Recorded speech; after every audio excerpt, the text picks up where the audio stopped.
The Galactic Medical Center was an architectural marvel, floating in the deep void of neutral space, serving as the pinnacle of medical advancement for thousands of species.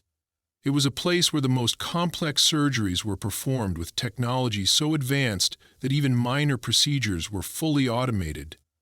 Patients of all biological structures, from silicon-based life forms to beings who lived in gas clouds, came to be healed, but there had never been a case like this before. Captain Elias Carter was rushed through the emergency intake unit, his body limp, his breathing weak.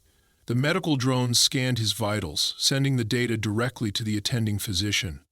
The severity of his injuries was immediately evident. Multiple ruptured organs, internal bleeding at an uncontrollable rate, and a dangerously unstable circulatory system. His blood pressure was fluctuating wildly, his heart struggling to maintain a steady rhythm. The attending surgeon, Dr. Zitiel, examined the data as he strode toward the operating room. His elongated, azure-skinned fingers flickered over the holographic display, his four eyes narrowing. The readings were erratic, far beyond the standard parameters of most species treated at the facility. He barely glanced at the human's pale face as the nurses surrounded the operating table, preparing for the procedure. A nurse, a reptilian humanoid with iridescent scales, approached hesitantly. "Doctor, the human's biology is unstable. Should we proceed?" Dr. Zaital let out a slow breath through the small ridges along the side of his neck, a sign of frustration among his kind. "No, we will not operate." A shocked murmur spread among the medical staff. The nurse blinked, her pupils constricting. "But doctor, if we don't intervene, he will not survive the next 2 hours." Dr. Zaital straightened, his deep blue robes billowing slightly as he moved. "And if we attempt surgery, he will perish even faster." He turned toward the staff, his voice calm but unwavering. "Human physiology is unstable. Their immune systems react unpredictably to external intervention. Their blood coagulation differs even within their own species, and their neural responses are erratic. Our instruments are designed for standardized physiology, not something as volatile as this." The medical staff hesitated. They had saved thousands of lives before, creatures of all forms and compositions, but humans were different. Their bodies were unpredictable. Their resilience was both their greatest strength and their most significant obstacle when it came to precision medicine. The door to the emergency unit slid open with a hiss, and a human woman stepped inside. Her movements were swift but controlled, her breathing measured despite the clear tension in her posture. Dr. Anya Sullivan had been stationed at the medical facility for 6 months, one of the only human doctors ever allowed to practice within galactic space. She was younger than most of her colleagues, but her reputation had already spread through the ranks. She was known for performing procedures without reliance on automated assistance, a technique viewed as archaic by her peers. She didn't wait for permission to speak. "What's the status?" Dr. Zaitel glanced at her with the same detached professionalism he gave all his subordinates. "Captain Carter has severe internal injuries. Organ failure is imminent. His circulatory system is destabilizing." Her jaw tightened. "Then why isn't he on the operating table?" Dr. Zaitel's tone remained neutral. "Because operating will kill him." She took a step closer, her voice sharp. "And leaving him untreated won't?" The silence that followed was heavy.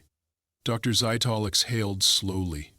"The human body rejects external medical intervention at an alarming rate.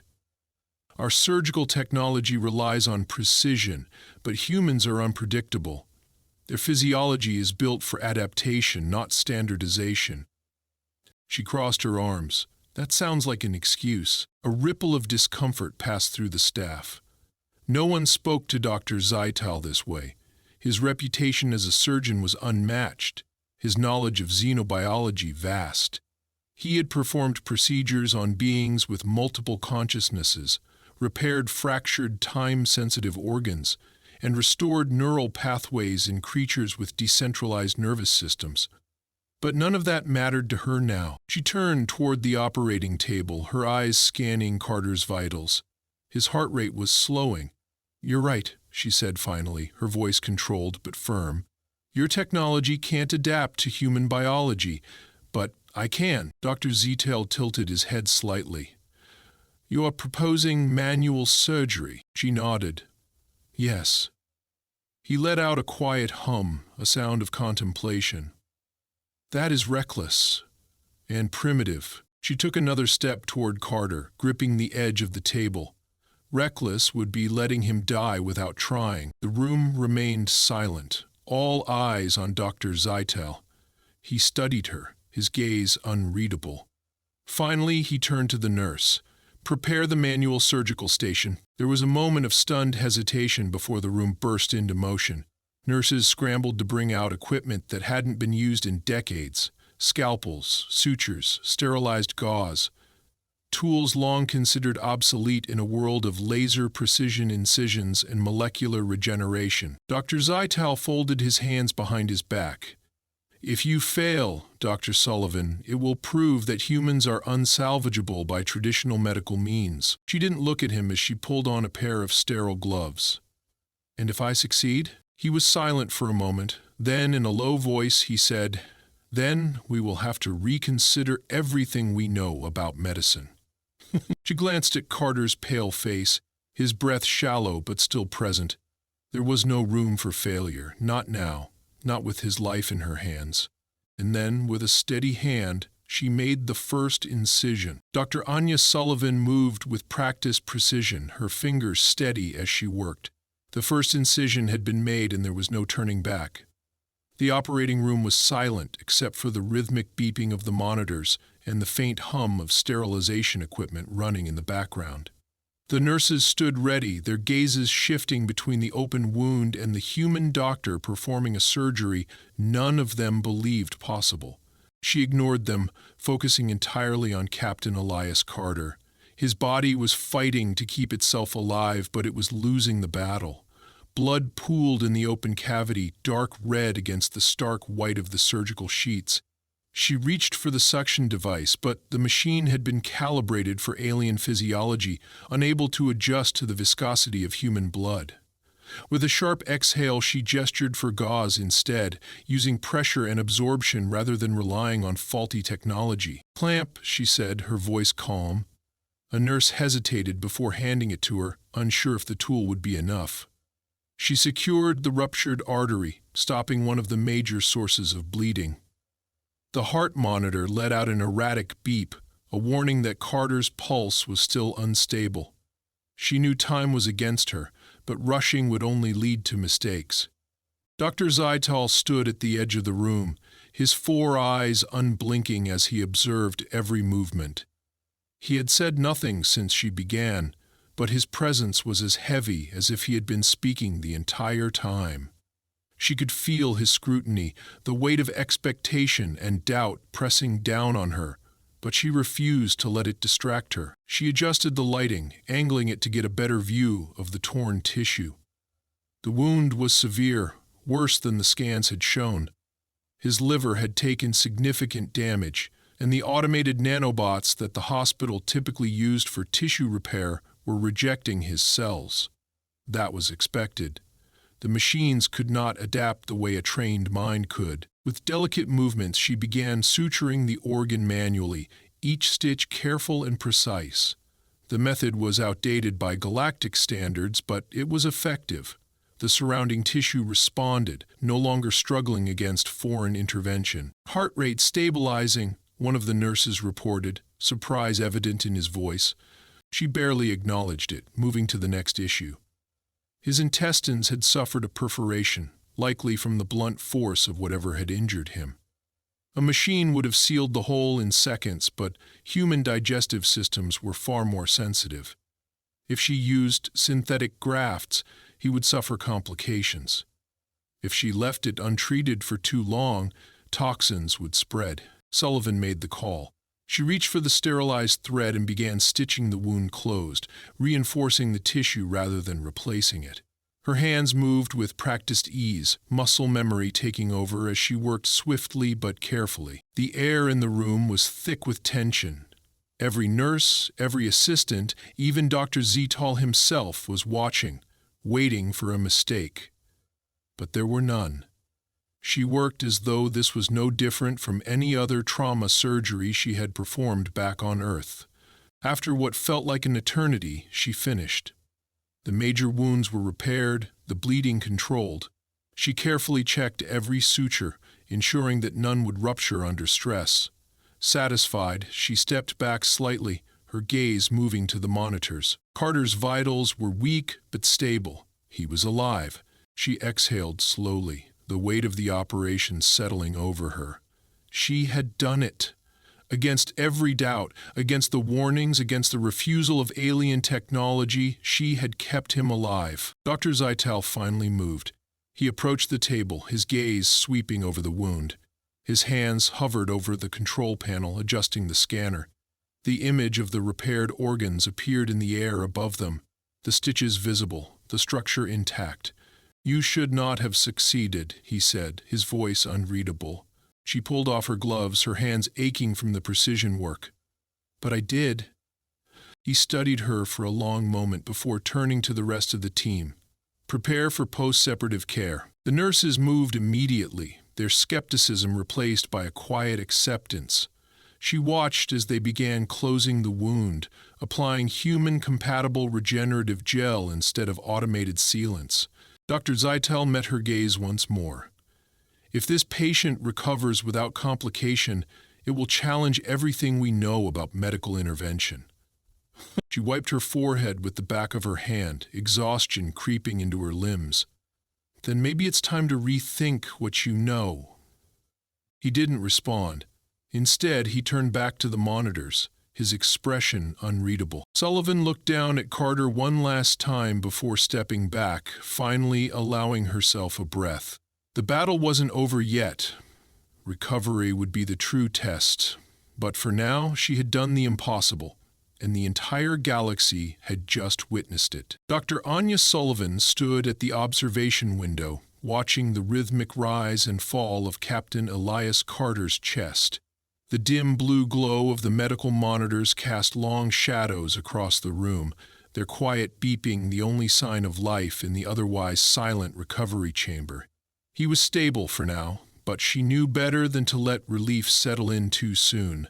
The next 48 hours would determine whether her unorthodox approach had truly saved him or simply prolonged the inevitable. She turned as the door behind her hissed open. Dr. Zetal entered, his robes flowing around him as he stepped into the dim light. His four eyes flickered between Carter and the floating display of his vitals. He did not speak immediately, instead analyzing the patterns, comparing the numbers to whatever calculations were running through his mind. She crossed her arms. "You're waiting for failure," she said, keeping her voice level. He did not deny it. "Your method was reckless." He turned his gaze to her, unreadable as always. "If his condition worsens, your intervention will be to blame." She exhaled through her nose, keeping her exhaustion at bay. "And if he recovers?" Dr. Zetal clasped his hands behind his back, his long fingers interlocking.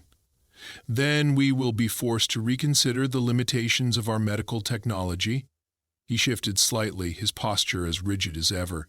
"But you are not concerned with proving a point. You are waiting for the moment his condition changes, preparing for the worst." She hesitated, then gave a single nod. "Human recovery is unpredictable. He survived the surgery, but his body is under severe stress. If infection sets in, if his system rejects the repairs, if his organs fail, it won't matter how steady my hands were." He stepped closer to the recovery bed, observing the subtle fluctuations on the monitors. "Your species thrives on uncertainty. You embrace what other civilizations eliminate as variables to be controlled." He tilted his head slightly. "Why?" She frowned, taken aback by the question. "Because we have to." She glanced at Carter's still form, his face pale, but no longer carrying the deathly ashen hue it had before the operation. "We don't have the luxury of perfection. Our technology isn't built to predict and prevent every outcome. We learn to adjust, to find solutions when there shouldn't be any. Dr. Zeitel made a quiet sound, something between contemplation and disagreement. Adaptation through chaos. She turned to him fully, her patience thinning. Are you here to analyze my species, or do you actually care if he makes it? He met her gaze, unflinching. I care for the preservation of life. It is why I am a surgeon. He glanced at the monitors again, his expression unreadable. But I will admit that this particular case is instructive, she sighed, rubbing the back of her neck.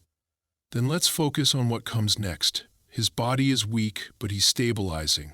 I need to make sure his immune system doesn't overreact to the foreign materials we used. I'll also need to monitor how his organs handle the sutures. Dr. Zeitel nodded slowly. I will oversee the cellular regeneration scans. We have limited experience with human biological responses, but I can ensure that any deviations from expected patterns are recorded in detail. She blinked at him, momentarily surprised by his cooperation. You're actually helping? He exhaled, a slow, deliberate sound. You have already performed an unprecedented procedure. It would be negligent not to observe the results with precision. She smirked, shaking her head. Right. Not curiosity, just professional responsibility. He did not acknowledge the comment, instead moving to the control panel and adjusting the parameters of the scans. She watched him for a moment before stepping back to Carter's bedside. The minutes stretched into hours as they monitored every fluctuation in his condition. The hospital remained quiet, its sterile halls a stark contrast to the silent war being waged inside Carter's body. Each small shift, a slight dip in blood pressure, a momentary irregularity in his heart rhythm, kept her on edge. But as time passed, the fluctuations became less severe.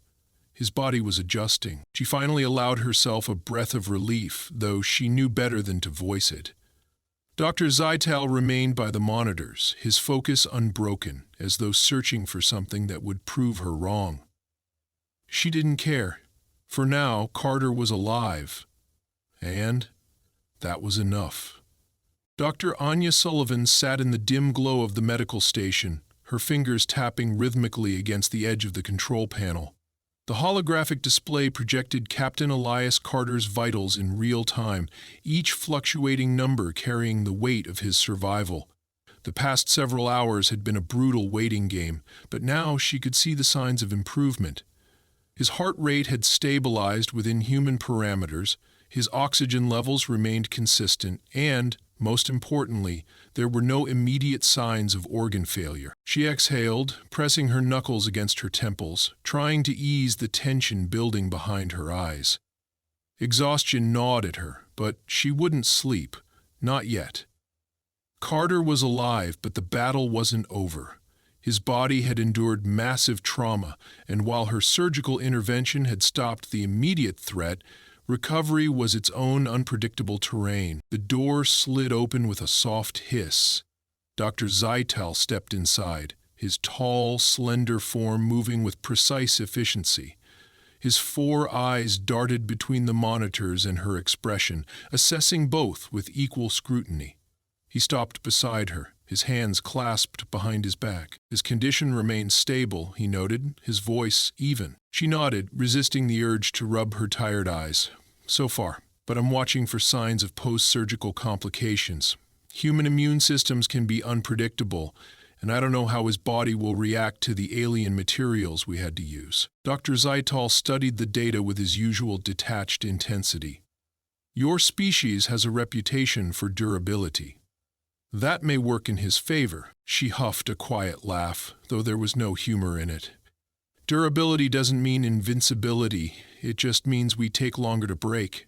He was silent for a moment, then inclined his head slightly. It is a biological trait that has kept your species relevant in galactic affairs. She glanced at him. Is that your way of saying you underestimated us? His expression didn't change, but there was a subtle shift in his posture. I was aware of human adaptability. I was not aware that it extended to medical intervention at such an unconventional level. She leaned back in her chair, stretching her arms. You mean you didn't think a scalpel and some sutures would do the job? He regarded her for a long moment before responding. I did not. The quiet hum of the medical equipment filled the space between them. Sullivan turned her attention back to Carter, watching the steady movement of his chest as he breathed. She had fought to give him this chance, but she knew better than to get comfortable. As if on cue, one of the monitors let out a sharp beep. Her body tensed instantly. She shot up from her chair, her eyes scanning the data. His oxygen saturation had dropped, and his heart rate spiked slightly before settling into an irregular rhythm. "Damn it," she muttered, already moving to his bedside.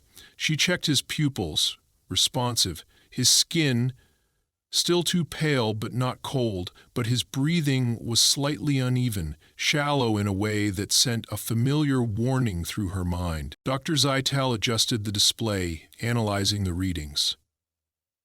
Respiratory instability. Possibility of fluid accumulation in the lungs. She gritted her teeth. It was one of the risks she had anticipated, but knowing the possibility didn't make it easier to deal with. He's retaining fluid. Could be a post-op response, but I need to drain it before it causes real damage. Dr. Zytal's hands moved swiftly over the control panel, bringing up more detailed internal scans.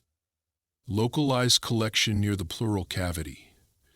If untreated, it may lead to pulmonary failure. She grabbed a sterilized drainage kit from the nearby medical station. I'm going in manually. Dr. Zytal's gaze flickered toward her, something unreadable in his expression. You do not wish to utilize automated extraction? She shook her head. The machines don't adjust well to human lung tissue. If they pull too much or too fast, they'll collapse his lung.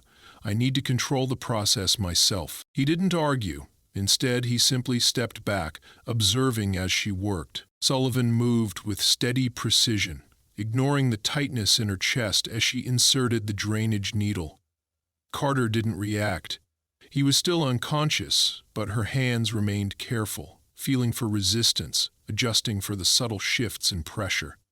When the first signs of excess fluid siphoned into the collection chamber, she exhaled slowly. The monitor's alarm softened. His breathing evened out slightly. Dr. Zytal analyzed the updated readings. Respiratory function is stabilizing. Fluid reduction is sufficient for now. She sat back, her body tight with adrenaline, but the crisis had passed. She wiped the sweat from her brow, feeling the exhaustion settle in once again. Dr. Zytal regarded her for a moment before speaking. It is unusual to see a physician engage in such direct intervention. Most prefer to rely on technological precision. She gave him a tired smirk. You rely on machines because you don't trust your own hands anymore. He didn't deny it. Technology provides a level of consistency that biological instinct cannot. She glanced at Carter, at the faint color returning to his face. Maybe, but sometimes instinct is what saves a life. Dr. Zytal studied her for a long moment before nodding slightly. Perhaps. She leaned back against the chair, letting herself breathe for the first time in what felt like hours. Carter was still alive. The fight wasn't over, but at least for now, she had won another round. Dr. Anya Sullivan sat beside Captain Elias Carter's bed, her fingers drumming lightly against the armrest of the chair. The medical bay was dimly lit, with only the glow of the monitors illuminating the space. The soft beeping of his vitals was steady, rhythmic, a stark contrast to the chaos that had filled the last few days. His breathing had remained stable since she had drained the excess fluid from his lungs, and for the first time since the surgery, she allowed herself to believe that he might truly survive this. She leaned forward slightly, watching the slow rise and fall of his chest. His face, which had been deathly pale before, now held a faint hint of color. His body had endured hell, but it was adapting, healing. It was something she had bet on, something she had fought for, and now the results were proving her right. The door hissed open behind her. She didn't turn. She already knew who it was. Dr. Zytal's presence was unmistakable. His footsteps deliberate, his posture always poised in a way that suggested complete control. He moved to the other side of the bed, glancing at the monitors before shifting his gaze to Carter himself. His recovery is progressing at a rate that exceeds our projections, Dr. Zeitel noted, his voice measured. She nodded, her exhaustion making her movements sluggish. Because you were using the wrong projections. He didn't respond immediately. Instead, he studied Carter for a long moment before turning his attention back to her. Your intervention has redefined our understanding of human physiology. She smirked, though there was little humor in it. So what happens now? You rewrite all your medical textbooks? His four eyes blinked in slow succession. We reconsider our reliance on automated surgical techniques when dealing with adaptable species. It appears that certain variables cannot be accounted for through technology alone. She leaned back, stretching her stiff muscles. So, you admit you were wrong. Dr. Zeitel was silent for a moment. I admit that my understanding was incomplete, she chuckled. That's as close as I'm going to get to an apology, isn't it? He didn't answer, which was answer enough. The soft rustling of sheets pulled her attention back to Carter. His fingers twitched slightly, his eyelids fluttering as he made a faint noise in the back of his throat. She sat up immediately, scanning his face for any further signs of consciousness. Come on, Carter, she muttered under her breath, willing him to wake up. His brow furrowed slightly before his eyes opened just a fraction. Unfocused, glassy. His gaze darted around as though he was trying to make sense of where he was. You're in the med bay, she said gently, leaning forward. You made it. His lips parted slightly, but no words came out. His throat must have been dry from the oxygen support, so she reached for a small water dispenser nearby, dampening a cloth before pressing it lightly against his lips. He swallowed reflexively, his throat bobbing with the effort. His eyes flickered toward her, recognition slowly settling in.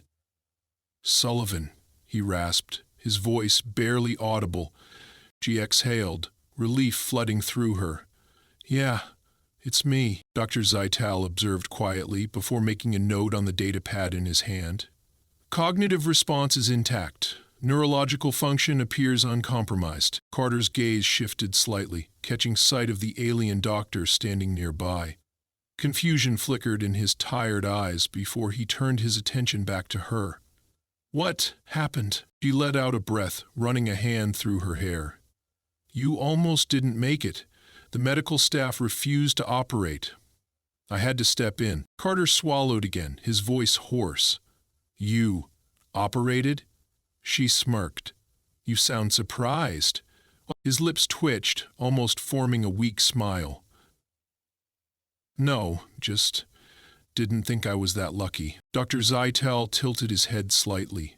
Survival in this case was not a matter of luck. It was an outcome of skill and unorthodox methodology. Carter gave him a hazy look, clearly too exhausted to process much beyond the fact that he was alive.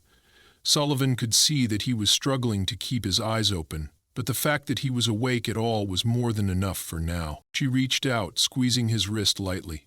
Get some rest.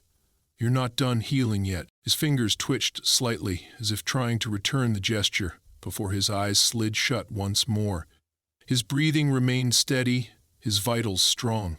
Dr. Zeitel watched the monitors for a moment longer before turning toward her. Your actions have set a precedent, she sighed. I'm guessing that means I just made things more complicated for you. His expression remained unreadable. It means the Galactic Medical Center will need to reevaluate its policies regarding human patients, and potentially other species, with similarly complex biology. She raised an eyebrow. You're telling me this wasn't just about humans? Dr. Zeitel clasped his hands behind his back. The adaptability you demonstrated may not be exclusive to your species. We have relied too heavily on uniformity. Your intervention has shown the necessity of case-specific approaches. She exhaled, shaking her head. So what, you're going to start training surgeons to use scalpels again? His eyes blinked in slow succession. Perhaps. A laugh bubbled up in her throat, unfiltered exhaustion making it sound almost delirious. That I'd like to see. Dr. Zeital regarded her for a long moment. Regardless of my initial skepticism, you saved a life. That is not insignificant. She looked back at Carter, watching the steady rise and fall of his chest. Yeah, she murmured. I did. Dr. Zeital gave a slight nod before turning toward the exit. You should rest. The most critical phase of his recovery is complete. She rubbed her eyes, exhaustion finally settling into her bones. Yeah, I will. The door slid shut behind him, leaving her alone with Carter once more. She leaned forward, resting her arms on the edge of the bed, letting herself breathe. Against the odds, she had won, and the galaxy would never look at human medicine the same way again.